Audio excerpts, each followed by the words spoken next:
semuanya, perkenalkan nama aku Imelda Patricia dengan NIM 40124112222 dari kelas A.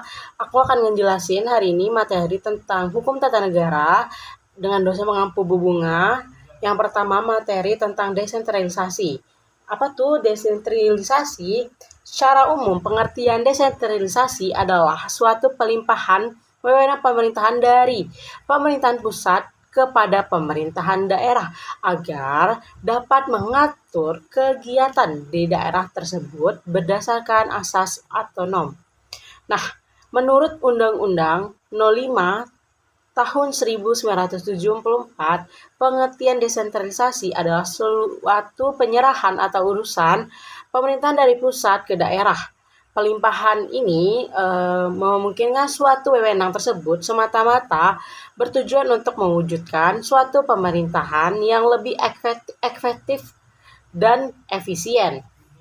Hasil dari pelimpahan wewenang tersebut adalah terbentuknya suatu daerah otonom atau otonomi daerah, yaitu adanya kebebasan pemerintahan daerah tertentu adalah mengatur dan mengurus kepentingan sendiri.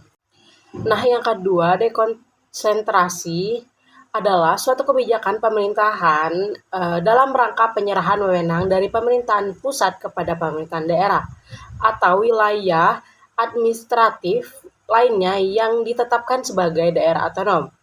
Nah, dalam dekonsentrasi, kebijakan atau program yang ditetapkan oleh pemerintah pusat akan dikelola oleh penjabat atau instansi yang berada di daerah atau di administratif tersebut. Namun masih banyak bahwa pengawasan dan kendali pemerintahan pusat.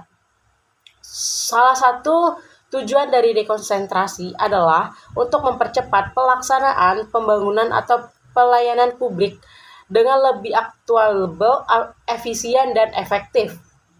Dan contoh dari kebijakan dekonsentrasi adalah pemberian wewenang kepada kepala daerah untuk mengelola anggaran yang bersumber dari pemerintahan pusat.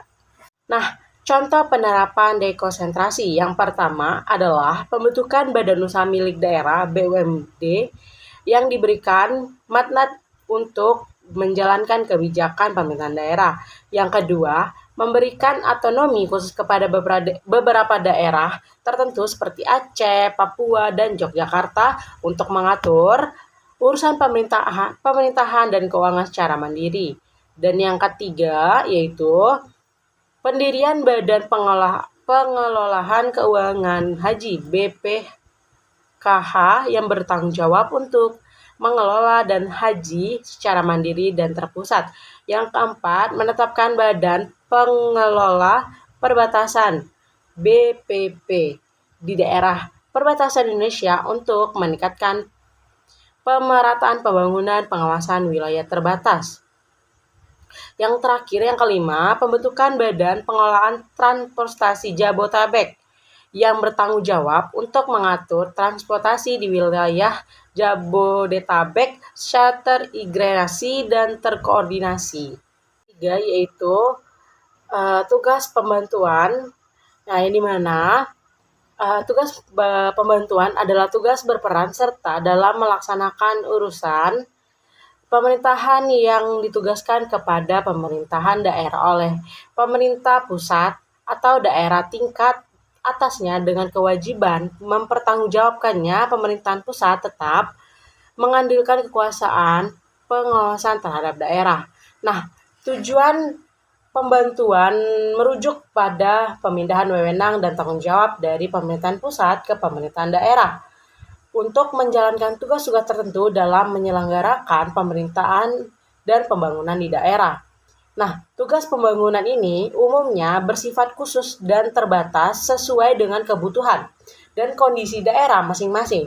Nah, pada dasarnya, tugas pembantuan merupakan bentuk melimpahnya wewenang dari pemerintahan pusat ke pemerintahan daerah dengan tujuan untuk mendorong berpartisipasi dan keterlibatan daerah dalam pembangunan nasional. Nah, itu saja yang aku bisa jelasin 3 materi ini. Semoga dari materi ini yang aku jelasin bisa bermanfaat untuk kalian semua. Jadi aku Imelda Patricia, mohon pamit. Bye!